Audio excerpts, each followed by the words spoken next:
អាចារ្យនិទានសូមជូនរឿងកញ្ញាធីតាក្នុងសបិនតាចាស់កញ្ញាធីតាក្នុងសបិនតាចាស់លួចស្រឡាញ់កញ្ញាធីតានៅចុងភូមិមួយក្នុងខេត្តដែលមានទេសភាពស្ងប់ស្ងាត់មានតាចាស់ម្នាក់ឈ្មោះថាតាសុកគាត់ជាបុរសវ័យចំណាស់ដែលរស់នៅតែឯងបន្ទាប់ពីភរិយារបស់គាត់បានទៅរស់នៅឯវត្តចាស់ជាច្រើនឆ្នាំមកហើយ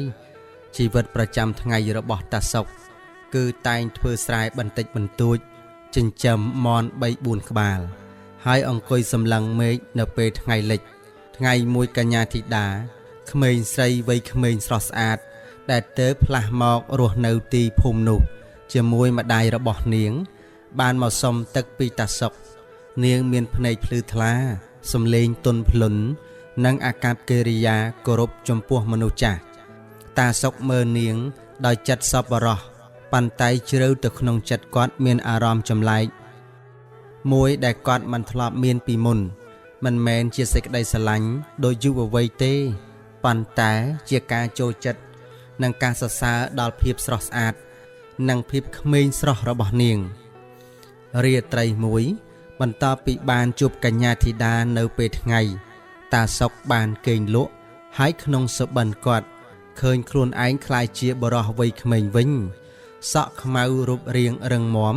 ហើយឈរនៅក្បែរទន្លេក្រោមពន្លឺព្រះច័ន្ទកញ្ញាធីតាឈរនៅទីនោះដែលស្លៀកខោអាវពណ៌សក់វែងហោះតាមខ្យល់តាហេតុអ្វីបានជាតាមើលខ្ញុំបែបនេះនាងសួរដោយញញឹមតាសុកក្នុងសុបិនមានភាពក្លាហានជាងពេលភ្ញាក់គាត់និយាយថាខ្ញុំមិនចង់បំពេញនាងទេតែបេះដូងខ្ញុំចង់ឃើញនាងសប្បាយកាលមើលឃើញនាងធ្វើឲ្យខ្ញុំមានអារម្មណ៍ថាជីវិតនៅតែមានពន្លឺកញ្ញាធីតាសើចស្រទន់ហើយនិយាយថាតាមសេចក្តីស្រឡាញ់វាមិនមានអាយុទេប៉ុន្តែវាមានដែនកំណត់តាគួរចេះស្រឡាញ់ដោយចិត្តបរិសុទ្ធមិនមែនដោយក្តីប្រាថ្នាតែធ្វើឲ្យអ្នកដទៃលំបាកពេលនោះពន្លឺព្រះច័ន្ទកាន់តែភ្លឺហើយទឹកទន្លេបញ្ចេញសំឡេងរំភើបតាសុកមានអារម្មណ៍ថា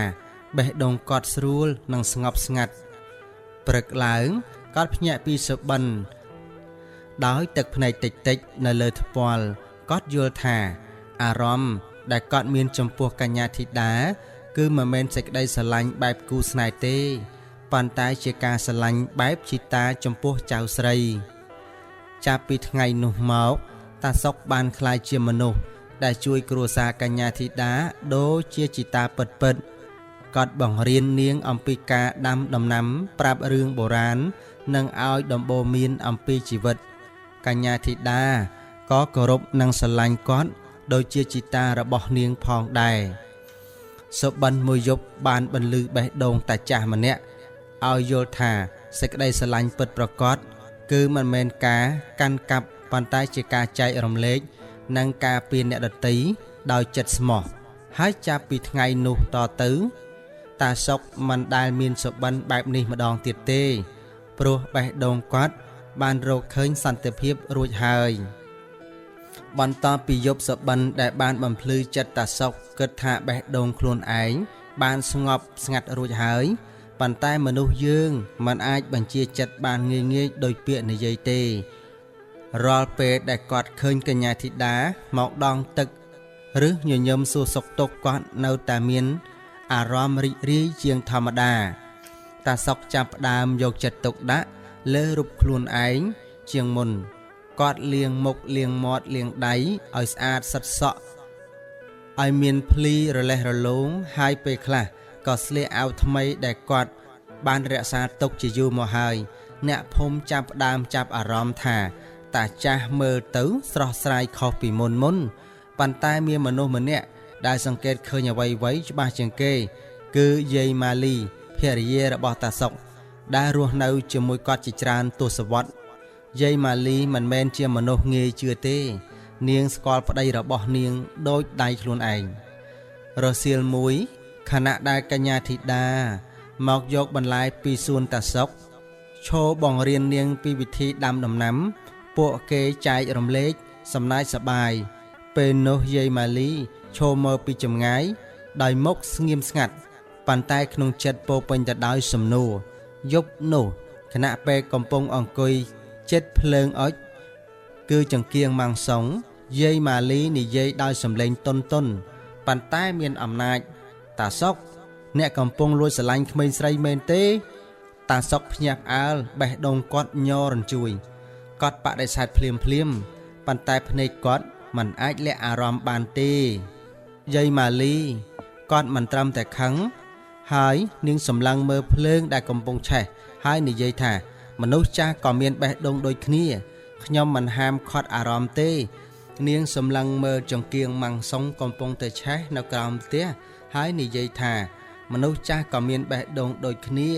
ខ្ញុំមិនហាមឃាត់អារម្មណ៍ទេប៉ុន្តែយើងត្រូវដឹងថាយើងជាចាស់ហើយមិនគួរទៅស្រឡាញ់ក្មេងទេត្រូវការពារក្មេងនិងរក្សានាងដូចជាចៅយើងអញ្ចឹងកុំច្របូកច្របល់នៅក្នុងអារម្មណ៍ពាក្យនោះដូចជាក្របព្រិលធ្លាក់មកលើចិត្តតាសុកគាត់ស្ងៀមយូរមុននឹងនិយាយថាខ្ញុំមិនចង់ធ្វើអ្វីខុសទេខ្ញុំគ្រាន់តែមានអារម្មណ៍ថាជីវិតខ្ញុំត្រឡប់មកវិញបន្តិចពេលឈរឃើញនាងពេលដែលខ្ញុំឃើញនាង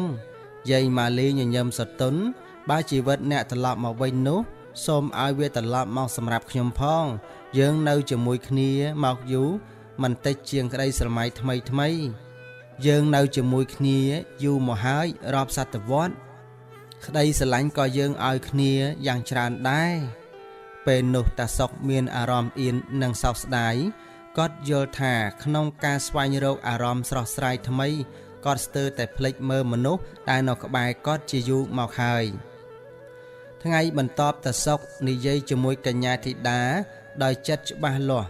គាត់ប្រាប់នាងថាគាត់ចង់ធ្វើជាជីតាដែលអាចផ្ដល់ដំបូន្មាននិងការពារប៉ុន្តែមិនចង់ឲ្យមានអ្វីលើសពីនេះទេ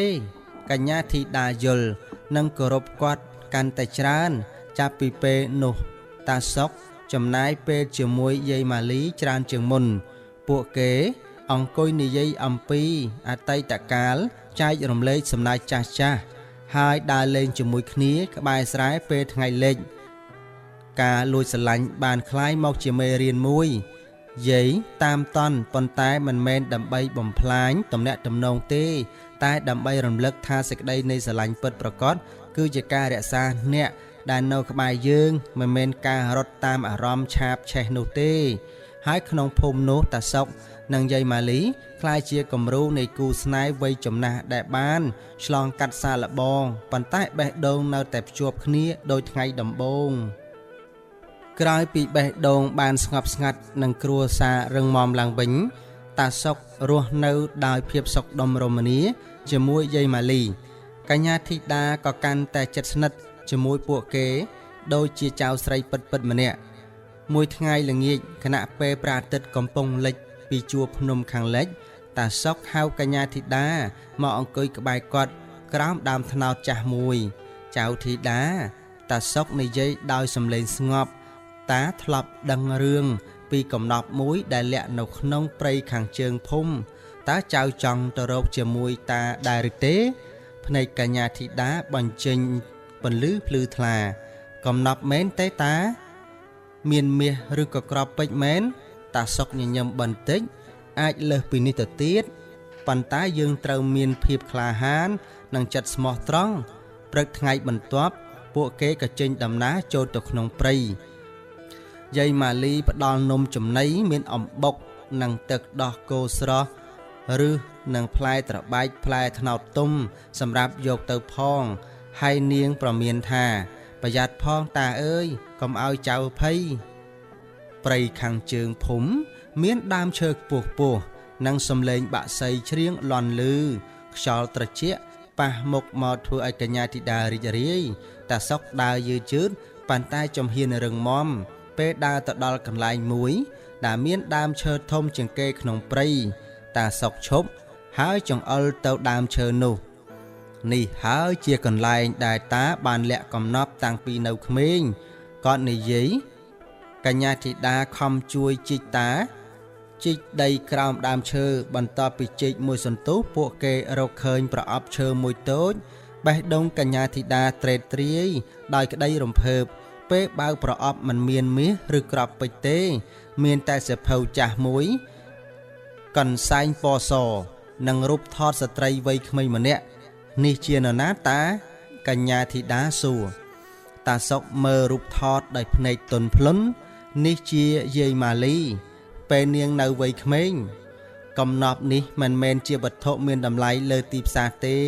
ប៉ុន្តែជាអនុស្សាវរីយ៍នៃសេចក្តីស្រឡាញ់និងការខិតខំរស់នៅជាមួយគ្នាកញ្ញាធីតាស្ងៀមហើយយល់ថា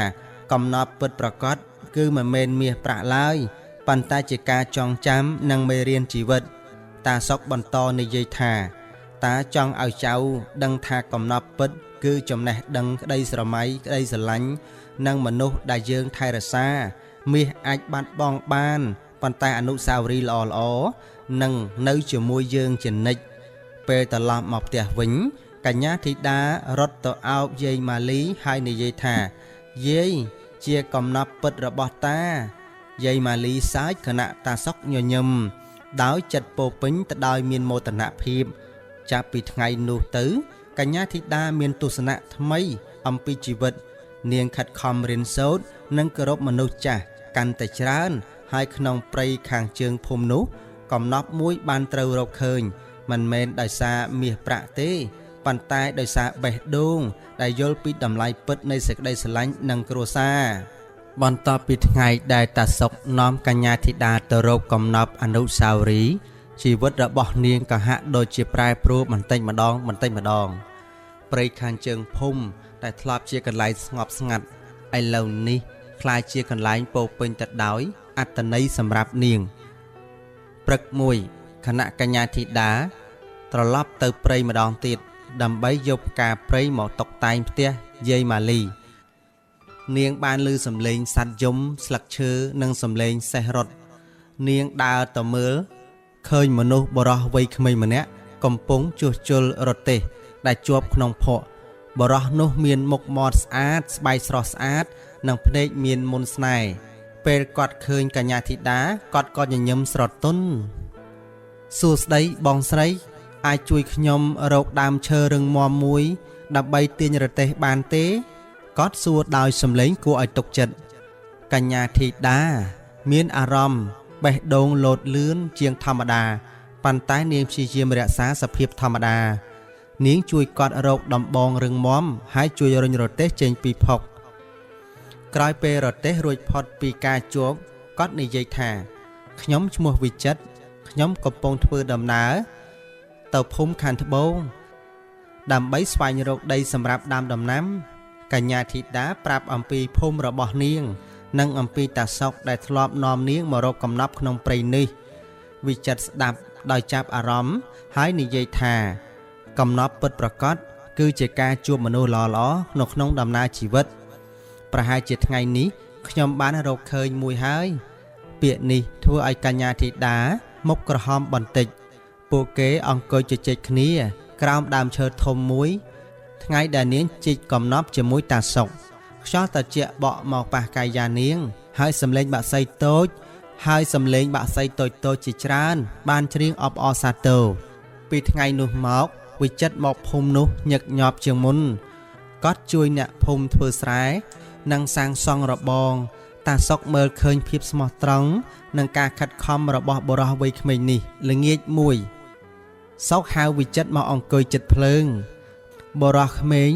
តើអ្នកមានចិត្តយ៉ាងដូចម្ដេចចំពោះចៅស្រីខ្ញុំវិចិត្រឆ្លើយដោយភ្នែកត្រង់និងសំឡេងច្បាស់ថាខ្ញុំសូមគោរពនាងហើយចង់ស្នើសុំអនុញ្ញាតតាសូមស្គាល់នាងកាន់តែច្បាស់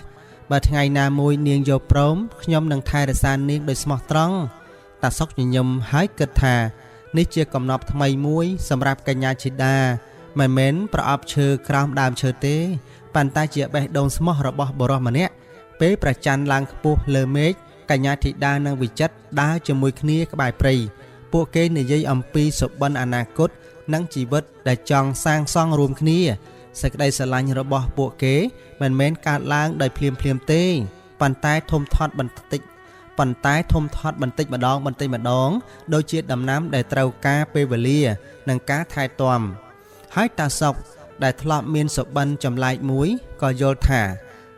ជីវិតគឺជាការផ្ទេរកំណប់ពីចំនួនមួយទៅចំនួនមួយពីអនុស្សាវរីយ៍ចាស់ៗទៅក្តីស្រមៃថ្មីក្នុងព្រៃដែលធ្លាប់លាក់កំណប់នេះ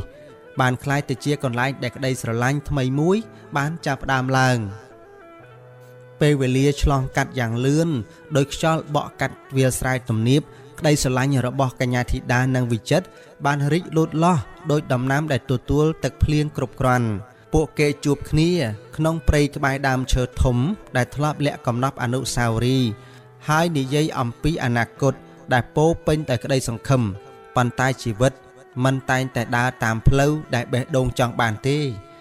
ថ្ងៃមួយវិចិត្រទទួលសម្បត្តិពីគ្រួសារនៅភូមិឆ្ងាយឪពុកគាត់ឈឺធ្ងន់ហើយគាត់ត្រូវតែត្រឡប់ទៅថែទាំនិងទទួលបន្ទុកគ្រួសារល្ងាចមួយក្រោមពន្លឺព្រះច័ន្ទពួកគេជួបគ្នាជាលើកចុងក្រោយមុនពេលវិចិត្រចាក់ចេញខ្យល់បក់ត្រជាក់ប៉ុន្តែបេះដូងកញ្ញាធីតារឿងរស់ដោយអារម្មណ៍ច្របូកច្របល់ខ្ញុំមិនចង់ទៅទេ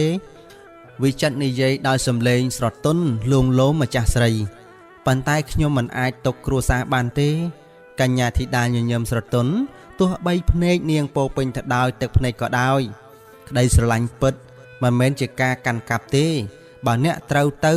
ដើម្បីធ្វើអ្វីដែលត្រឹមត្រូវនោះខ្ញុំគួរតែគាំទ្រវិចិត្រយកដៃរបស់គេជូតទឹកភ្នែកស្រស់ស្រីយ៉ាងស្ងៀមស្ងាត់តើអ្នកនឹងរងចាំខ្ញុំទេកញ្ញាធីតាមិនឆ្លើយភ្លាមនាងសម្លឹងមើលទៅដើមឈើធំដែលធ្លាប់ជាកន្លែងរកកំណប់នាងនឹកឃើញពាក្យរបស់តាសុកថាកំណប់ពិតគឺមនុស្សដែលយើងថែរក្សានិងមេរៀនដែលយើងរៀនបានខ្ញុំនឹងរក្សាអនុស្សាវរីយ៍របស់យើងនាងឆ្លើយបន្តិចក្រោយប៉ុន្តែខ្ញុំក៏នឹងបន្តសម្រេចសុបិនរបស់ខ្ញុំផងដែរបើវាសនាអនុញ្ញាតឲ្យយើងនឹងជួបគ្នាម្ដងទៀតព្រឹកថ្ងៃបន្ទាប់អ្នកភូមិមកជូនដំណើរវិចិត្រតាសុកឈរចិត្តកញ្ញាធីតាហើយសង្កេតឃើញថាចៅស្រីរបស់គាត់កំពុងព្យាយាមរឹងមាំនិងមានទឹកភ្នែកហូរហើយភ័ក្រវិញក៏សោកសៅមួម៉ៅដែរពេលនោះនាងនិយាយថាតាខ្ញុំមានអារម្មណ៍ដូចជាបាត់បង់អ្វីមួយនាងនិយាយសំឡេងញ័រញ័រតាសុកប៉ះស្មាយ៉ាងទន់ភ្លន់កូនអើយក្តីស្រឡាញ់មិនមែនបាត់បង់ទេវាគ្រាន់តែបន្លាចនៅក្នុងអំណាចនៃដួងចិត្តយើងបើវាជាកំណប់ពិតវានឹងត្រឡប់មករកយើងវិញស្នេហារបស់កូនឲ្យតែកូនទាំងពីរមានភាពជឿទុកចិត្តនឹងគ្នាថ្ងៃណាមួយនឹងបានជួបគ្នាវិញដោយប្រកបរទេះរបស់វិចិត្រធ្វើដំណើរឆ្ងាយបន្តិចម្ដងរហូតដល់ក្លាយជាចំណុចតូចមួយលើផ្លូវដីមើលទៅខ្មៅស្ទង់មើលលែងឃើញកញ្ញាធីតាឈរមើលដោយភ្នែកអាឡោះអាល័យប៉ុន្តែនៅក្នុងបេះដូងរបស់នាងបានតាំងសច្ចាថានឹងឲ្យមានរឹងមាំនៅក្នុងចិត្តថ្ងៃនោះនាងបានដឹងថាក្តីស្រឡាញ់មិនមែនជាការចាប់ផ្ដើមនិងបញ្ចប់ប៉ុណ្ណោះទេប៉ុន្តែជាដំណើរដែលបង្រៀនយើងឲ្យចេះលែងចោលដោយភាពថ្លៃថ្នូរហើយក្រោមដើមឈើធំនៅក្នុងព្រៃកន្លែងដែលធ្លាប់លាក់កំណប់នឹងក្តីស្រឡាញ់ថ្មីក៏คล้ายទៅជាសាក្សីនៃការលាដ៏ស្ងប់ស្ងាត់ការលាដែលពោពេញទៅដោយក្តីអាឡោះអាល័យប៉ុន្តែមិនបាត់បង់ក្តីសង្ឃឹមអូននៅរងចាំបងជានិច្ចរដូវប្រាំងឆ្លងផុតនៅរដូវវស្សាក៏មកដល់ភូមិទាំងមូលត្រូវគ្របដណ្ដប់ដោយពពកធំនិងខ្យល់ត្រជាក់ពីភ្នំក្រោយពីចាក់ចេញទៅថែទាំឪពុកអស់រយៈពេលជាច្រើនខែវិចិត្រមិនដែលភ្លេចកញ្ញាធីតាទេប៉ុន្តែពេលគាត់ត្រឡប់មកវិញទៅដល់ភូមិនាងគាត់បានដឹងថាកញ្ញាធីតាបានចាក់ចេញទៅស្នាក់នៅជាមួយសាច់ញាតិនៅឯទំនប់ជិតភ្នំដើម្បីបន្តការសិក្សានិងជួយគ្រួសារព័ត៌មាននេះធ្វើឲ្យបេះដូងគាត់រលាយដោយដីជាប់ភក់ក្រោមភ្លៀងរលឹមនាងទៅណាគាត់សួរតាសុកដោយសំឡេងក្តុកក្តួលតាសុកសម្លឹងមើលភ្នែកវ័យក្មេងដែលពោពេញទៅដោយការតាំងចិត្តបើចិត្តអ្នកស្មោះតាមទៅរកនាងចោះតែចូលយល់ថាដំណើរនេះមិនងាយឡើយដោយមិនស្ទាក់ស្ទើរវិចិត្រចាប់ធ្វើដំណើរឆ្លងកាត់ព្រៃភ្នំ ផ្លូវឡើងភ្នំគ្រោះថ្នាក់ពោពេញទៅដោយក្រំថ្មមុតនិងព្រៃដាច់ស្រយាលខ្យល់បក់ខ្លាំងប៉ះមុខគាត់ដូចជាកំពុងសាកល្បងកម្លាំងចិត្តថ្ងៃមួយគាត់ឡើងហើយរអិលជើងលើថ្មសើមហើយដួលប៉ះជង្គង់រហូតដល់មានលោហិតហូរប៉ុន្តែគាត់មិនឈប់ទេគាត់នឹកឃើញពេលកញ្ញាធីតាញញឹមក្រោមដើមឈើធំនិងនឹកឃើញសំឡេងនាងនិយាយអំពីសុបិនអនុស្សាវរីយ៍ទាំងនោះคล้ายជាកម្លាំងជំរុញឲ្យគាត់បន្តដំណើរពេលរាត្រីមកដល់គាត់គេងក្រោមដើមឈើក្បែរថ្មធំហើយស្ដាប់សំឡេងសត្វព្រៃទោះជាកាយវិការឈឺចាប់និងអស់កម្លាំងបេះដូងគាត់នៅតែភ្លឺដោយក្តីសង្ឃឹមក្រោយពីធ្វើដំណើរច្រើនថ្ងៃទីបំផុតគាត់ឃើញផ្ទះតូចមួយនៅឯជើងភ្នំដែលមានពន្លឺភ្លឺបំភ្លឺតាមបង្អួចនៅទីនោះគាត់បានក្រឡេកភ្នែកទៅប៉ះស្ត្រីម្នាក់កំពុងរែកទឹកចេញពីអណ្ដូងធីតាគាត់ហៅដោយសំឡេងរំភើបកញ្ញាធីតាបែរមុខវិញភ្នែកនាងធំដោយភាពភ្ញាក់ផ្អើលពេលឃើញវិចិត្រឈរនៅទីនោះដោយសម្លៀកបំពាក់ពេញទៅដោយធូលីនិងស្នាមរបួសនាងរត់ទៅរកគាត់ភ្លាមហេតុអ្វីបានជាអ្នកមកដល់ទីនេះផ្លូវគ្រោះថ្នាក់ណាស់វិចិត្រញញឹមទោះបីជាកម្លាំងស្ទើរតែនឹងអស់បើគ្មានអ្នកផ្លូវណាក៏គ្មានន័យពេលនោះវិចិត្រគេនិយាយខ្ញុំមកដើម្បីប្រាប់ថាខ្ញុំមិនបោះបង់ក្តីស្រឡាញ់នេះទេភ្នែកកញ្ញាធីតាពោពេញទៅដោយទឹកភ្នែកប៉ុន្តែពេលនេះជាទឹកភ្នែកនៃការរំភើបនាងយល់ថាក្តីស្រឡាញ់ពិតមែនតែពាក្យសន្យាប៉ុន្តែជាការតស៊ូនឹងការបង្ហាញដោយសកម្មភាពក្រោមពន្លឺភ្លើងតូចនៅឯជើងភ្នំពួកគេឈរជិតគ្នាបេះដូងទាំងពីរជាប់គ្នាឡើងវិញបន្ទាប់ពីដំណើរលំបាកនិងការបែកគ្នាយូរហើយនៅឆ្ងាយក្នុងភូមិតាសុកឈរមើលទៅទិសភ្នំដោយញញឹមស្ងប់ស្ងាត់គាត់ក៏ដឹងថាកំណប់ពិតមែនដែលគាត់ធ្លាប់បង្រៀនកញ្ញាធីតាឥឡូវនេះបានបង្ហាញខ្លួនជារូបរាងក្តីស្រឡាញ់ដែលហ៊ានឆ្លងកាត់ព្រៃភ្នំក្រំថ្មដើម្បីរកគ្នាវិញក្រោយពីជួបគ្នាវិញក្រោមពន្លឺភ្លើងតូចនៅលើជើងភ្នំកញ្ញាធីតានាំវិចិត្រចូលសម្រាកក្នុងផ្ទះសាច់ញាតិនាងបានលាងស្នាមរបួសជើងជង្គង់គាត់ហើយចងក្រណាត់ស្អាតជូតបេះដូងទាំងពីរមានទាំងក្តីរីករាយនិងការព្រួយបារម្ភព្រោះផ្លូវខាងមុខមិនទាន់ច្បាស់ព្រឹកថ្ងៃបន្ទាប់វិចិត្រនិយាយដោយសំឡេងតាំងតែងប៉ុន្តែស្មោះត្រង់ធីតាខ្ញុំមិនចង់លាក់លួចទៀតទេខ្ញុំចង់ដឹកអ្នកទៅជួបអ្នកស្រុកនិងមេភូមិដើម្បីសុំអនុញ្ញាតស្គាល់អ្នកតាមប្រពៃណីកញ្ញាធីតាសម្លឹងមុខកត់ដោយភ្នែកភ្លឺថ្លានាងយល់ថានេះមិនមែនជាការរត់តាមអនុស្សាវរីយ៍ទេប៉ុន្តែជាការទទួលខុសត្រូវនាងព្រមយ៉ាងស្ងប់ស្ងាត់ពួកគេដើរឆ្លងផ្លូវកាត់ស្រែតូចៗរហូតដល់ផ្ទះអ្នកស្រុកដែលជាកន្លែងប្រជុំមតិអ្នកភូមិមើលពួកគេដោយការចាប់អារម្មណ៍ព្រោះវិចិត្រមានសម្លៀកបំពាក់សាមញ្ញប៉ុន្តែមុខមាត់បង្ហាញពីការតាំងចិត្តមេភូមិអង្គុយលើកៅអីឈើចាស់មួយដោយសំឡេងធ្ងន់ក្មេងប្រុសអ្នកនាំកូនស្រីមកនេះដើម្បីអ្វីវិចិត្រក៏បានបន្តខ្លួនហើយគោរពខ្ញុំមកសុំអនុញ្ញាតស្គាល់នាងតាមកន្លងត្រឹមត្រូវខ្ញុំបានឆ្លងកាត់ព្រៃភ្នំដើម្បីមកដល់ទីនេះមិនមែនដើម្បីបង្ហាញកម្លាំងទេប៉ុន្តែដើម្បីបង្ហាញចិត្តស្មោះអ្នកស្រុកម្នាក់និយាយថាក្តីស្រឡាញ់គួរត្រូវបានសាកល្បងដោយការអត់ធ្មត់និងការខិតខំធ្វើការតើអ្នកអាចស្នាក់នៅជួយសហគមន៍យើងមួយរដូវបានទេវិចិត្រមិនស្ទាក់ស្ទើរខ្ញុំនឹងធ្វើការណាដែលអ្នកត្រូវការដូច្នេះគាត់ចាប់ផ្ដើមជួយកាប់ឈើជួសជុលរបងនិងដាំដំណាំជាមួយអ្នកភូមិកញ្ញាធីតាមើលឃើញគាត់ធ្វើការក្នុងថ្ងៃក្តៅដោយមិនត្អូញត្អែភាពគោរពរបស់អ្នកស្រុកចំពោះគាត់កើតឡើងបន្តិចម្ដងល្ងាចមួយក្រោយពីបន្ទាប់ពីការងារហើយមេភូមិបានទាញដៃវិចិត្រឡើងហើយនិយាយថាបុរសម្នាក់នេះដែលហ៊ានដើរឆ្លងភ្នំมันសំខាន់ប្រមាណទេប៉ុន្តែបុរសដែលអាចឈរជាមួយសហគមន៍និងទទួលខុសត្រូវទើបសំខាន់យើងទុកចិត្តអ្នកបាន ពេលនោះកញ្ញាធីតាមានទឹកភ្នែកដោយក្តីរំភើបនាងយល់ថាក្តីស្រឡាញ់របស់ពួកគេមិនត្រឹមតែជារឿងរវាងមនុស្សពីរនាក់ទេប៉ុន្តែជាការភ្ជាប់ជាមួយសហគមន៍និងគ្រួសារនៅយប់នោះក្រោមមេឃពោពេញទៅដោយផ្កាឈូកពួកគេឈួរចិត្តគ្នាមកផ្ទះអ្នកស្រុកវិចិត្រនិយាយថាដំណើរដែលខ្ញុំបានដើរឆ្លងព្រៃភ្នំគឺដើម្បីមកដល់ទីនេះទីដែលអ្នកអាចឈរដោយមិនភិតភ័យនិងខ្ញុំអាចឈរដោយមិនលាក់បាំងកញ្ញាធីតាញញឹមស្រទន់កំណប់ពិតមែនស្ថិតនៅក្រោមដើមឈើឬលើភ្នំទេវាស្ថិតនៅកន្លែងដែលយើងឈរជាមួយគ្នាដោយចិត្តស្មោះនិងការគាំទ្រពីមនុស្សជុំវិញហើយវគ្គថ្មីនៃជីវិតពួកគេក៏បានចាប់ផ្ដើមមិនមែននៅក្នុងភាពលាក់លួចទៀតទេប៉ុន្តែក្នុងពន្លឺនៃការទទួលស្គាល់និងការគាំទ្រពីអ្នកស្រុកទាំងមូលបន្ទាប់ពីអ្នកស្រុកទទួលស្គាល់និងអនុញ្ញាតឲ្យវិចិត្រស្នាក់នៅជួយសហគមន៍ជីវិតរបស់គាត់និងកញ្ញាធីតាក៏ចាប់ផ្ដើមបើកទំព័រថ្មីពួកគេរស់នៅក្នុងផ្ទះតូចមួយជិតជើងភ្នំពោពេញទៅដោយសំណើចនិងសុបិនសាមញ្ញពេលព្រឹកពួកគេចូលព្រៃកាប់ឈើឬទៅស្រែជាមួយអ្នកស្រុកពេលល្ងាចពួកគេអង្គុយក្រោមមេឃពណ៌ទឹកក្រូចស្ដាប់សំឡេងខ្យល់បក់តាមជើងភ្នំជីវិតរបស់ពួកគេមិនមានទ្រព្យសម្បត្តិច្រើនទេប៉ុន្តែពោពេញទៅដោយសេចក្តីសុខកញ្ញាធីតាមានអារម្មណ៍ថា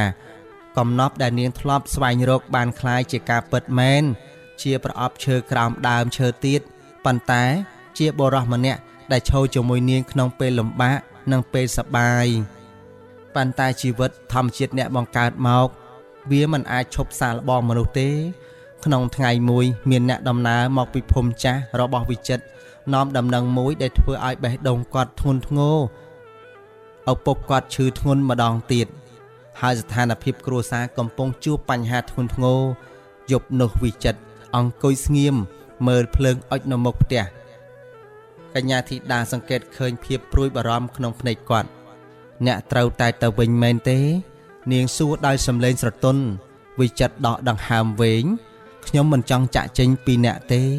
ប៉ុន្តែខ្ញុំជាកូនប្រុសតែម្នាក់គត់ក្នុងគ្រួសារខ្ញុំមិនអាចបោះបង់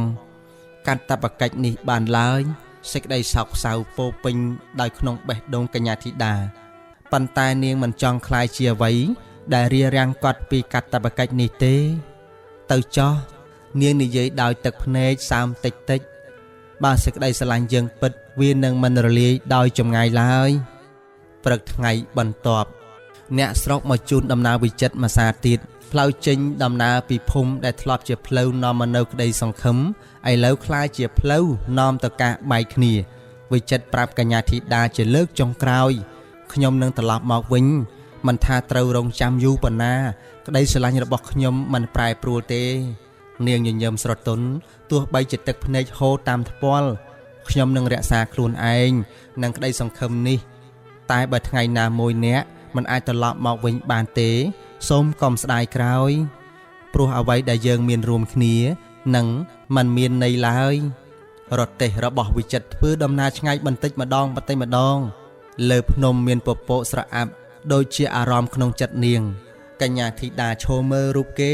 រហូតបាត់ពីទស្សនវិស័យបន្ទាប់មកនាងត្រឡប់ទៅផ្ទះតូចនោះដោយបេះដូងពោពេញទៅដោយសេចក្តីសោកសៅនាងយល់ថាជីវិតមនុស្សម្នាក់មានជួបមានប្រត់ជារឿងធម្មតាប៉ុន្តែការរងចាំត្រូវតែអត់ធ្មត់និងរក្សាវានៅពេលដែលវាឃ្លាតគ្នាឆ្ងាយពីដៃយើងហើយនៅជើងភ្នំនោះសេចក្តីស្រឡាញ់មួយបានសាកល្បងដោយចម្ងាយនឹងកាតព្វកិច្ចទុកឲ្យពេលវេលាជាអ្នកឆ្លើយថាវានឹងត្រឡប់មកវិញឬអត់បន្ទាប់ពីវិចិត្រចាក់ចេញពីជើងភ្នំសភាពស្ងប់ស្ងាត់ជាងមុនពេលល្ងាចដែលធ្លាប់តែពោពេញទៅដោយសំណើចឥឡូវនេះនៅសល់តែសំឡេងខ្យល់បក់តាមស្លឹកឈើកញ្ញាស្រស់ស្រីបន្តជួយអ្នកស្រុកនឹងថែរក្សាផ្ទះតូចនោះដោយការរក្សាអនុស្សាវរីយ៍មួយយប់មួយខណៈពន្លឺព្រះច័ន្ទភ្លឺលើភ្នំនាងអង្គុយមើលមេឃយូររហូតដល់ភ្នែកនាងស្រទន់ងងុយចង់គេងហើយក៏ចូលគេងក្នុងសបិននាងឃើញផ្លូវចូលភូមិពោពេញទៅដោយមានពន្លឺពណ៌មាសខ្យល់បក់ទន់ភ្លន់ហើយផ្កាព្រៃដែលធ្លាប់រីកតែមួយរដូវប្រែជារីកពេញទាំងភ្នំ នៅចម្ងាយនោះមានរទេះមួយធ្វើដំណើរមកយ៉ាងលឿនបេះដូងនាងលោតខ្លាំងពេលនោះរទេះឈប់មនុស្សដែលនាងរងចាំបានចុះមកគឺវិចិត្រឈរនៅទីនោះដោយសម្លៀកបំពាក់ស្អាតនិងមុខមាត់ភ្លឺថ្លាគាត់ញញឹមដោយថ្ងៃដំបូងដែលពួកគេជួបគ្នាក្នុងព្រៃអញ្ចឹងធីតាខ្ញុំបានត្រឡប់មកវិញហើយធីតាគាត់និយាយសំឡេងច្បាស់និងពោពេញទៅដោយភាពរីករាយ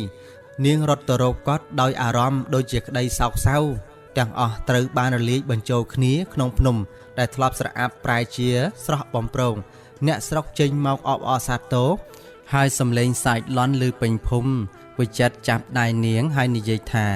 ខ្ញុំបានបំពេញកាតព្វកិច្ចរួចហើយពេលនេះខ្ញុំមកសាងសង់អនាគតជាមួយអ្នកដោយមិនចាក់ចេញទៀតឡើយ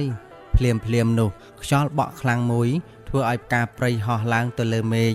ពន្លឺជុំវិញកាន់តែភ្លឺហើយអ្វីៗចាប់ផ្ដើមស្រអាប់កញ្ញាធីតាភ្ញាក់ឡើងពន្លឺព្រះច័ន្ទនៅតែស្រស់ឡើងបង្គោលប៉ុន្តែផ្ទះនៅស្ងប់ស្ងាត់គ្មានសំឡេងរទេះគ្មានសំឡេងជំហាននាងអង្គុយនៅស្ងៀមមើលដៃខ្លួនឯងដែលមិនមាននរណាចាប់ទេទឹកភ្នែកហូរយ៉ាងស្ងាត់ប៉ុន្តែមិនមែនជាទឹកភ្នែកនៃការបាត់បង់ទៅជាទឹកភ្នែកនៃក្តីសង្ឃឹមនាងនឹកឃើញថាតាសុកធ្លាប់ប្រាប់នាងថាសុបិនមិនមែនតែងតែជាការពិតប៉ុន្តែវាអាចជាកម្លាំងឲ្យយើងបន្តរស់នាងញញឹមបន្តិចក្នុងភាពស្ងប់ស្ងាត់ប្រសិនបើសុបិននេះអាចធ្វើឲ្យបេះដូងនាងមានកម្លាំងបែបនេះទៅវាមានតម្លៃរួចទៅហើយក្រោមពន្លឺព្រះច័ន្ទនោះកញ្ញាធីតាបិទភ្នែកម្ដងទៀតដោយក្តីសង្ឃឹមថាមិនថាវាជាសុបិនឬក៏ជាការពិតក្តីស្រឡាញ់ដែលបានដោះលូតលាស់ក្នុងបេះដូងនាងនឹងមិនរលាយដោយពេលវេលាឡើយហើយនៅជើងភ្នំនោះសុបិនមួយបានក្លាយជាពន្លឺតូចៗដែលបំភ្លឺផ្លូវរងចាំនាងការលាត្រឡប់និងការជួបគ្នាវិញក្នុងភាពសុខសាន្តរដូវភ្លៀងធ្លាក់បានផ្លាស់ប្ដូរទៅជារដូវត្រជាក់ខ្យល់ត្រជាក់បក់តាមជើងភ្នំហើយស្លឹកឈើចាប់ផ្ដើមជ្រុះធ្លាក់បន្តិចម្ដងនៅឯភូមិចាស់តាសុកកាន់តែមានអាយុច្រើននិងសុខភាពចុះខ្សោយយាយម៉ាលីនៅក្បែរគាត់ជានិច្ចចាប់ដៃគាត់យ៉ាងទន់ភ្លន់កញ្ញាធីតាក៏ត្រឡប់មកភូមិដើម្បីមើលថែតាដែលធ្លាប់បង្រៀននាងអំពីកំណប់ពិតក្នុងជីវិតរបស់ពួកគេថ្ងៃមួយនៅពេលព្រះអាទិត្យលិចបញ្ចេញពន្លឺពណ៌មាសនៅលើស្រែតាសុកហៅធីតាមកអង្គុយជិតគាត់សំឡេងគាត់ស្រាលប៉ុន្តែច្បាស់ចៅធីតាតាមិនសោកស្ដាយអ្វីទៀតទេតាបានឃើញចៅធំធាត់បានស្គាល់សេចក្តីស្រឡាញ់ហើយបានយល់ពីតម្លៃជីវិតនោះគឺជាកំណប់ធំបំផុតរបស់តាភ្នែកកញ្ញាធីតាពោពេញទៅដោយទឹកភ្នែកតាកុំទុកខ្ញុំចោលតាសុកញញឹមស្រទន់ដោយថ្ងៃដែលគាត់ធ្លាប់នាំនាងទៅរកប្រអប់ឈើក្រោមដើមឈើធំមនុស្សយើងមិនអាចរស់នៅជានិច្ចទេប៉ុន្តែអ្វីៗដែលយើងបង្រៀនផងនិងស្រឡាញ់ផងនឹងនៅបន្តក្នុងបេះដូងអ្នកចូលសរសើរជីវិតនិងរស់នៅដោយសេចក្តីក្លាហានពេលរាត្រីធ្លាក់ចុះយ៉ាងស្ងប់ស្ងាត់ខ្យល់ជំនោរខែកណ្ដឹកពេលរាត្រីបក់ធ្លាក់ចុះមកយ៉ាងស្ងប់ស្ងាត់តាសុកបានលាចាក់លោកនេះដោយទុកឲ្យនាងធីតានិងលោកយាយម៉ាលីនៅក្រៀមក្រំអ្នកភូមិតែមូលពោពេញទៅដោយភាពសោកសៅអ្នកស្រុកដែលគាត់ធ្លាប់ជួយក៏មកចូលរួមគោរពវិញ្ញាណក្ខន្ធ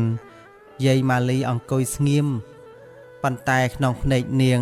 មានភាពអំណរគុណចំពោះជីវិតដែលពួកគេបានចែករំលែកជាមួយគ្នាកន្លងមក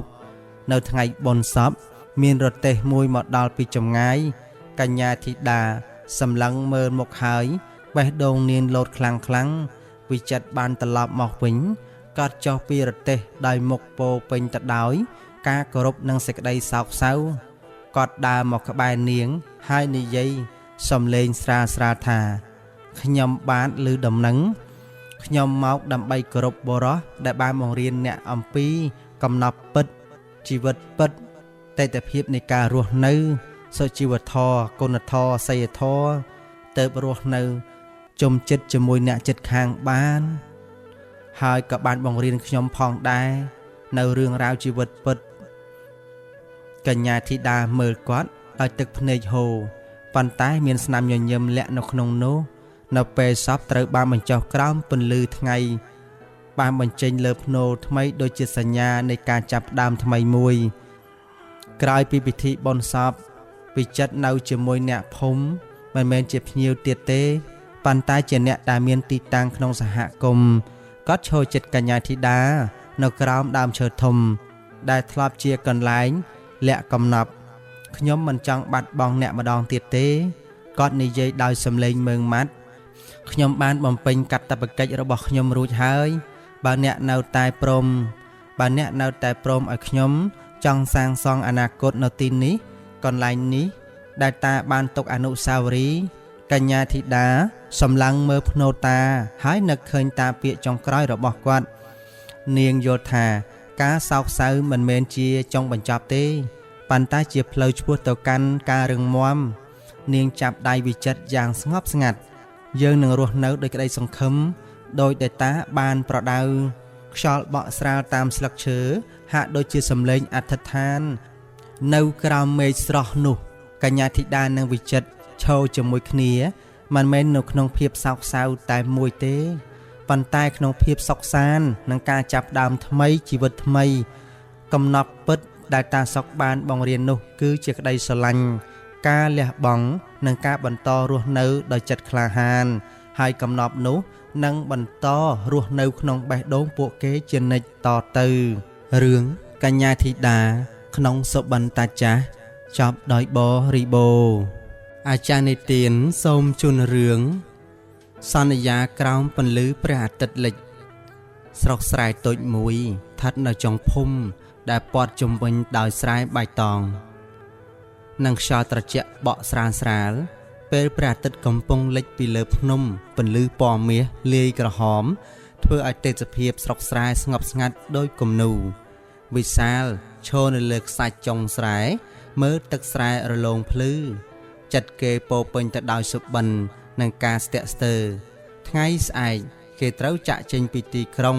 ទៅរកអនាគតដែលគេមិនប្រកាសថានឹងយ៉ាងណា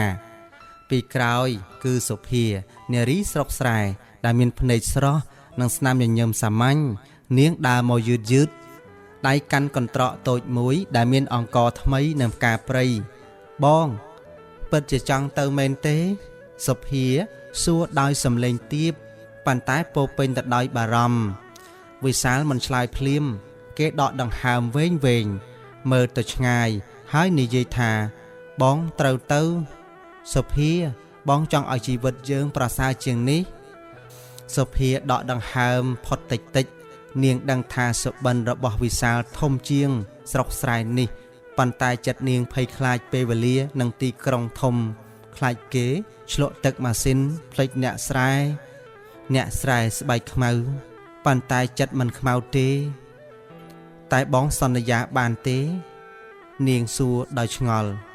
វិសាលបងវាយខ្លួនមកមើលភ្នែកនាងយ៉ាងហ្មត់ចត់បងសូមសន្យាបងនឹងត្រឡប់មកវិញមករកអូនមករស់នៅស្រុកស្រែយើងពេលនោះខ្យល់បក់ខ្លាំងជាងមុនស្លឹកស្រូវរំញ័រដូចជាកំពុងស្ដាប់សន្យារបស់ពួកគេសុភាបើកដៃវិសាលយ៉ាងស្ទាក់ស្ទើរប៉ុន្តែពោពេញទៅដោយជំនឿអូននឹងរងចាំមិនថាយូរប៉ុណ្ណាក៏ដោយនាងនិយាយតិចអារម្មណ៍មានការព្រួយព្រះអាទិត្យលិចបាត់ពីចំណុចមេឃសន្យាមួយត្រូវបានទុកចោលនៅក្នុងចុងស្រែ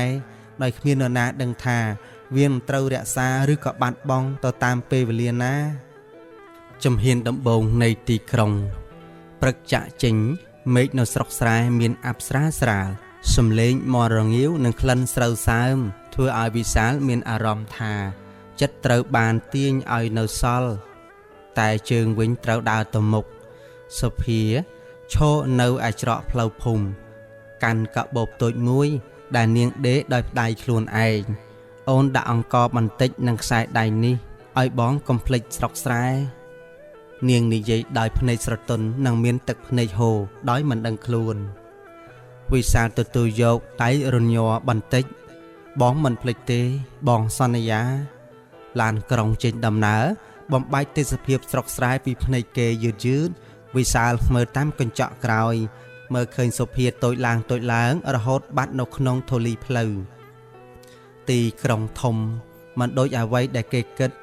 សំឡេងឡានសំឡេងមនុស្សនិងអាគារខ្ពស់ធ្វើឲ្យវិសាលមានអារម្មណ៍ថាខ្លួនតូចណាស់ថ្ងៃដំបូងគេរកការងារមិនបានធ្វើទេថ្ងៃទី2ក៏ដូចគ្នាលុយតិចចិត្តកាន់តែធ្ងន់ពេលយប់វិសាលអង្គុយនៅបន្ទប់ជួលតូចចង្អៀតបើកាបូបដែលសុភាឲ្យខ្សែដៃសាមញ្ញប៉ុន្តែធ្វើឲ្យចិត្តគាត់កក់ក្ដៅដោយគាត់លាមកមើលអូនកំពុងធ្វើអីនៅស្រុកស្រែគេគិតក្នុងចិត្តតាម្នាក់ឯងនៅក្នុងរាត្រីស្ងាត់ក្នុងបន្ទប់ដោយដុតចង្គៀងផ្លុងថ្ងៃមួយវិសាលបានការងារជាកម្មករនៅរោងចក្រការងារធ្ងន់ម៉ោងក៏ច្រើនប៉ុន្តែគេមិនបោះបង់រាល់ល្ងាចគេនឹងនឹកដល់សង្សារគេនៅឯស្រុកស្រែនឹកដល់ផ្នែកសុភានៅឯស្រុកស្រែសុភាក៏តស៊ូដូចគ្នានាងជួយឪពុកម្ដាយធ្វើស្រែរងចាំសម្បត្តិពីវិសាលដែលបានផ្ញើមកតែពោពេញទៅដោយក្តីសង្ឃឹមពេលវេលាចាប់ដើមសាក់លបងសន្យាចម្ងាយការលំបាកនិងការឯកភាពកំពុងសួរគ្នាថាស្នេហានិងសន្យានឹងអាចឈ្នះបានដែរឬទេពេលវេលានៅទីក្រុងមិនដែលរងចាំនរណាម្នាក់ទេវាដើរលឿនដូចទឹកជំនន់ដែលបើអ្នកឈប់នឹងត្រូវលិចវិសាលចាប់ដើមយល់អំពីរឿងនេះដែលគេធ្វើការនៅរោងចក្របានជិត1ឆ្នាំរាល់ថ្ងៃគេភ្ញាក់ពីព្រឹកមុនថ្ងៃរះដើរចូលទៅរោងចក្រក្រោមសំឡេងម៉ាស៊ីនរំខានត្រចៀកដៃគេរឹងមាំឡើងប៉ុន្តែចិត្តវិញចាប់ផ្ដើមហត់លុយប្រាក់ខែទទួលបានច្រើនក្នុងមួយខែតែភាពឯកាកាន់តែធ្ងន់ថ្ងៃមួយក្នុងរោងចក្រគេបានស្គាល់នារីម្នាក់ឈ្មោះថាមេលានាងជានារីទីក្រុងពាក់ខោអាវស្អាតនិយាយពាក្យទំនើបតន់សម័យនិងមានទំនុកចិត្តលើខ្លួនឯងអ្នកមកពីស្រុកស្រែមេលាសួរដល់ញញឹមបាទវិសាលឆ្លើយខ្លីៗប៉ុន្តែមានអារម្មណ៍ចម្លែកនៅក្នុងចិត្តមេលាមិនដូចជាសុភានាងមិនស្ងៀមមិនស្ទាក់ស្ទើរនាងនិយាយអំពីជីវិតរស់នៅរបស់នាងនិងអំពីការរីកចម្រើនអំពីការដែលភ្លេចអតីតកាលដើម្បីឈានទៅមុខពាក្យទាំងនោះចាប់ផ្ដើមប៉ះពាល់ចិត្តវិសាលដោយគេមិនដឹងខ្លួនបើបងនៅតែចង់ខ្លួននឹងអតីតកាលបងនឹងមិនអាចទៅមុខទេមាលានិយាយម្ដងមួយនៅពេលដែលពួកគេអង្គុយញ៉ាំបាយជុំគ្នានៅពេលល្ងាចយប់នោះវិសាលត្រឡប់ទៅបន្ទប់ជួលមើលខ្សែដៃដែលសុភាឲ្យចិត្តគេស្ទាក់ស្ទើរអូនកំពុងរងចាំតែបងកំពុងផ្លាស់ប្ដូរគេនិយាយនៅក្នុងចិត្តតែម្នាក់ឯងនៅក្នុងពេលយប់ងងឹតក្នុងបន្ទប់នៅឯស្រុកស្រែសុភាកំពុងតែតស៊ូដែរឆ្នាំនេះភ្លៀងមកយឺតស្រូវមិនសូវល្អនាងធ្វើការកាន់តែខ្លាំងជួយគ្រួសារហើយរាល់ល្ងាចនាងអង្គុយមើលផ្លូវចាស់ដែលវិសាលធ្លាប់ដើរសម្បត្តិពីវិសាលមកតិចជាងមុនពាក្យស្នេហាคล้ายជាពាក្យសួរសុខទុក្ខខ្លីៗសុភាអានហើយអានទៀតប៉ុន្តែចិត្តនាងចាប់ផ្ដើមភ័យសន្យានៅតែមានន័យដែរទេនាងសួរខ្លួនឯងក្រោមពន្លឺចង្គៀងប្រេងថ្ងៃមួយសុភាបានឮពាក្យចចាមអារាមពីអ្នកភូមិដែលទៅធ្វើការនៅឯទីក្រុងត្រឡប់មកវិញវិសាលហាក់ដូចជាមានជីវិតថ្មីហើយពាក្យនោះដូចជាកំបិតកាត់ចិត្តនាងប៉ុន្តែសុភាមិនយំនាងជឿលើសន្យាទោះបីចិត្តរងរបួសក៏ដោយនៅទីក្រុងវិសាលឈរនៅចន្លោះផ្លូវពីរផ្លូវមួយគឺជាផ្លូវសុភាស្រុកស្រែធម្មជាតិស្រស់ខៀវខ្ចីពណ៌លឿងទុំពេលមេឃស្រទុំធ្លាក់ខ្យល់ជំនោរខែកណ្ដឹកនិងសន្យាចាស់ផ្លូវមួយទៀតគឺជាជីវិតថ្មីការរីកចម្រើននិងការភ្លេចអតីតកាលសាកល្បងកាន់តែខ្លាំងឡើងសន្យាកាន់តែស្ងៀមវិបត្តិធំនិងការបែកបាក់ឆ្នាំទី2នៅទីក្រុងមិនដូចឆ្នាំដំបូងទៀតទេវិសាលមិនមែនជាអ្នកកម្មករថ្មីដែលភ័យស្ទាក់ស្ទើរទៀតឡើយគេរៀនចប់រស់នៅរៀនចេះស្ងៀមនិងរៀនចេះលាក់អារម្មណ៍មាលាខ្លាយជាមនុស្សដែលនៅចិត្តគេជាងនាងជួយគេណែនាំគេនិងបើកទ្វារចូលទៅក្នុងពិភពទីក្រុងដែលវិសាលមិនធ្លាប់ស្គាល់ភ្លាមមួយថ្ងៃមាលានិយាយពាក្យដែលធ្វើឲ្យចិត្តគេស្ទាក់ស្ទើរយ៉ាងខ្លាំងបើអ្នកនៅតែចាំអតីតកាលអ្នកនឹងមិនមានអនាគតទេតាមខ្ញុំទៅណាពាក្យនោះដោយខ្យល់ត្រជាក់បក់ចូលក្នុងបេះដូងវិសាលមិនឆ្លើយ តែចិត្តគេកំពុងរំញ័រគិតមួយអ្នកស្រុកស្រែមួយអ្នកទីក្រុងតើគួររើសមួយណាបើសិតតែការកលាបស្អាតដូចគ្នាយប់នោះសុភាស្រស់ស្រីបានផ្ញើសម្បត្តិមកពីស្រុកស្រែសម្បត្តិដែលវែងជាងធម្មតានាងសរសើរអំពីស្រែដែលស្ងួតអំពីឪពុកឈឺអំពីការតស៊ូនិងការរងចាំប្រុសកំឡោះត្រឡប់ទៅវិញបងអូននៅតែជឿលើសន្យាតែបើបងភ្លេចអូនក៏មិនស្ដីយកទោសដែរដៃវិសាលរនជួយញ័រតិចតិចគេអានសម្បត្តិនោះសារចុះសារឡើងខ្សែដៃដែលសុភាឲ្យត្រូវបានគេយកចេញពីកាបូបហើយមើលយូរម្ដងដូចជាមនុស្សកំពុងសួរខ្លួនឯងព្រឹកថ្ងៃបន្ទាប់វិសាលក៏មកធ្វើការដោយចិត្តមិនស្ងប់មាលាសង្កេតឃើញមានអីកើតឡើងឬបងវិសាលនៅស្ងៀមយូរមុននឹងនិយាយខ្ញុំមាននារីម្នាក់នៅឯស្រុកស្រែយើងសន្យាគ្នាមេលាអស់សំណើចហើយនិយាយស្រាលតែភ្នែកនាងធ្ងន់ហើយសម្លក់ស្លែសន្យាមិនអាចបំបៅអនាគតបានទេវិសាលពាក្យនោះជាកំបិតមកពីកាត់ចិត្តគេនៅស្រុកស្រែវិបត្តិធំកើតឡើងភ្លៀងធ្លាក់ខ្លាំងយប់មួយទឹកជំនន់ហូរចូលស្រែស្រូវដែលសុភាថែទាំមួយឆ្នាំពោលត្រូវបាត់បង់ក្នុងតែមួយយប់ឪពុកនាងដួលឈឺដោយចាស់ជរាត្រូវចូលពេទ្យសម្រាកសុភាអង្គុយយំម្នាក់ឯងក្រោមដំបូលផ្ទះចាស់ដែលជ្រាបទឹកតក់នៅពេលដែលភ្លៀងសត្វកង្កែបផ្អាត់ហ៊ីងយំឆ្លងឆ្លើយគ្នាជាសូរស័ព្ទបេះដូងដែលនាងបានរៀបរាប់និងសរសេរក្នុងអក្សរានាងចង់សរសេរសម្បត្តិទៅវិសាលប៉ុន្តែដៃនាងញ័រឈប់ដោយចិត្តក្តុកក្តួលអួលអោរាមិនដឹងវាចាអាម៉េចបន្តទៅទៀតបងនៅឆ្ងាយពេកនាងនិយាយក្នុងចិត្តថ្ងៃនោះវិសាលក៏ប្រឈមវិបត្តិដូចគ្នារោងចក្រដែលគេធ្វើការប្រកាសកាត់បុគ្គលិកឈ្មោះវិសាលស្ថិតនៅក្នុងបញ្ជីជីវិតក្នុងទីក្រុងដែលគេជឿថាជាសុបិនចាប់ផ្ដើមបង្ហាញមុខពិតមាលាក៏បានមកជួបមុខគេយប់នោះនៅក្នុងបន្ទប់បើបងនៅជាមួយខ្ញុំអាចជួយបងបានជួយគ្រប់ពេលវេលាលុយកាក់ការរស់នៅផ្ទះសម្បែងបងទៅខ្វល់អីនារីស្រុកស្រែនោះបងមិនខ្ពើមអាចក្របីទេឬនាងនិយាយដោយភ្នែកពោពេញទៅដោយការសម្រេចចិត្តនិងរងចាំនៅវិសាលហាម៉តនិយាយវិសាលមើលមុខនាងហើយក្នុងខួរក្បាលគេឃើញមុខសុភាហើយនឹកឃើញស្រែពណ៌បៃតងនិងសន្យាក្រោមពន្លឺថ្ងៃលិចនាហែមមរដូវក្លិននៃស្រូវកំពុងធ្វើដើមយប់នោះគេមិនដេកពេញមួយយប់ព្រឹកនោះគេមិនសរសេរសម្បត្តិទៅសុភាការស្ងៀមស្ងាត់คล้ายជាការឆ្លើយតបនៅស្រុកខ្សែសុភារងចាំប៉ុន្តែគ្មានដំណឹងទឹកភ្នែកនាងធ្លាក់ទៅលើដីស្រែដែលខូចខាតវាដូចជាការសន្យាបែកបាក់ការបែកបាក់មិនត្រូវការពាក្យនិយាយវាត្រូវការតែភាពស្ងៀមការសោកស្ដាយនិងការត្រឡប់មករកដើមកំណើតនៅទីក្រុងនៅតែភ្លឺប៉ុន្តែចិត្តវិសាលវិញងងឹតជាងមុនបន្តពីបាត់ការងារថ្ងៃរបស់គេคล้ายជាការដើររកអ្វីមួយដែលមិនដឹងថាជាអ្វីមេលាននៅចិត្តតែចិត្តគេឆ្ងាយដោយនឹកទៅស្រុកស្រែនឹកទឹកក្របីធ្លាប់ងូតពីអ្នកកល្យាននឹកស្រុកស្រែចំការនឹកសួនច្បារដំណាំនឹកស្រូវក្នុងស្រែធ្លាប់ស្ទុងពីអ្នកនួនល្អ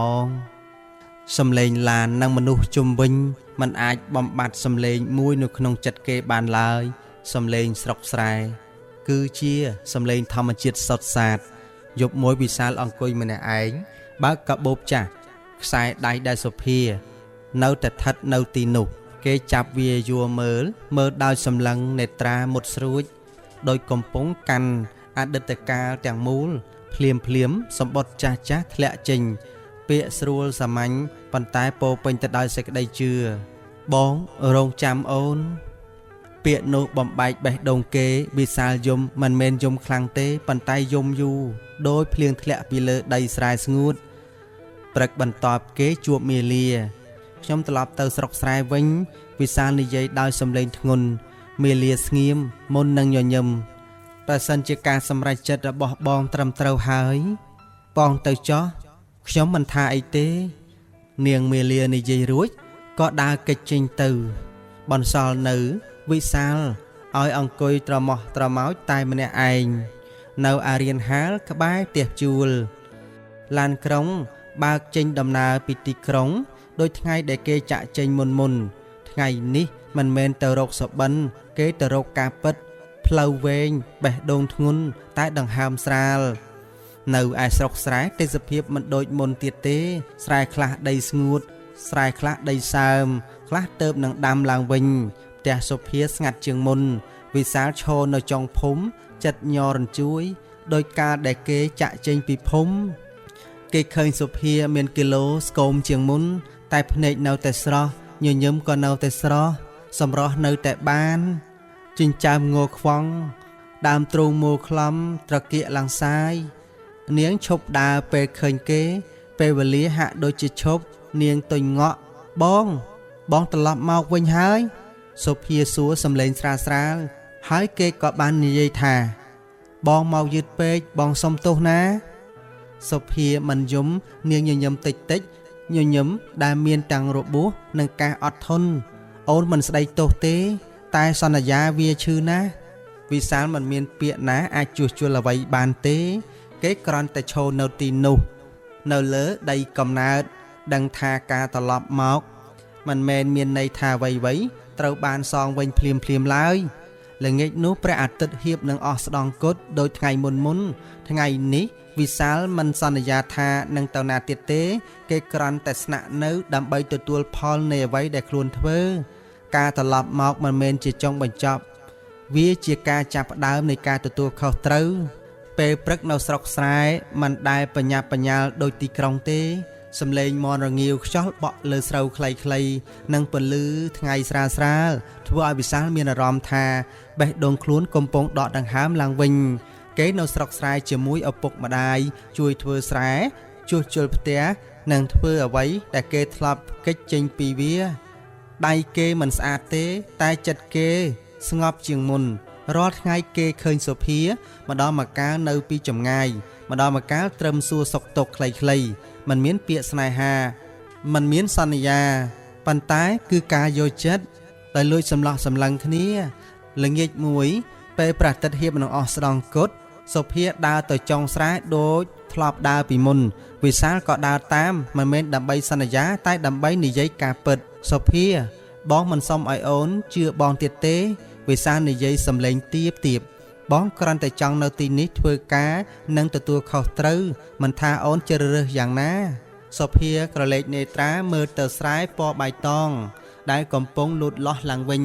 សន្យាចាស់វាបែកបាក់ហើយនាងនិយាយស្រាលតែការខិតខំបងកំពុងធ្វើអូនឃើញហើយពាក្យនោះមិនមែនជាការអភ័យទោសប៉ុន្តែជាការបើកទ្វារម្ដងទៀតថ្ងៃខែចេះតែកន្លងផុតទៅវិសាលមិនទៅណាទៀតទេគេរៀនធ្វើកសិកម្មថ្មីជួយអ្នកភូមិជួយគ្រួសារសុភាក៏នៅតែខិតខំតស៊ូដូចមុនពួកគេមិននិយាយអំពីអតីតកាលច្រើនទេព្រោះអតីតកាលបានបង្រៀនពួកគេគ្រប់គ្រាន់ហើយថ្ងៃមួយក្រោមមេឃខៀវស្រស់និងស្រែពណ៌បៃតងពេញភ្នែកវិសាលឈរនៅចុងស្រែដដែលទីដែលសន្យាចាស់ធ្លាប់កើតឡើងសុភាឈរនៅក្បែរមិនឆ្ងាយមិនជិតពេកបងសន្យាថានឹងធ្វើអ្វីឲ្យអស្ចារ្យ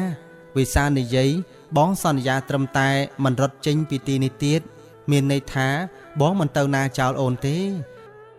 សុភាស្ងៀមយូរមុននឹងញញឹមដោយភាពសាមញ្ញនិងជឿជាក់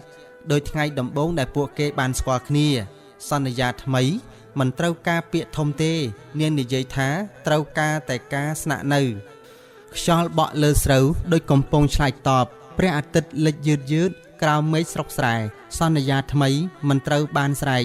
វាត្រូវបានរស់ឡើងវិញសន្យាស្រុកស្រែស្នេហ៍បងនឹងអូនសូមធ្វើជាក្បូនសណ្ដោងរកគ្នារៀបការឆ្នាំនេះតន់ស្រូវថ្មីបងប្រាស់ម៉ែថ្មីឲ្យស្ដីអូនហើយ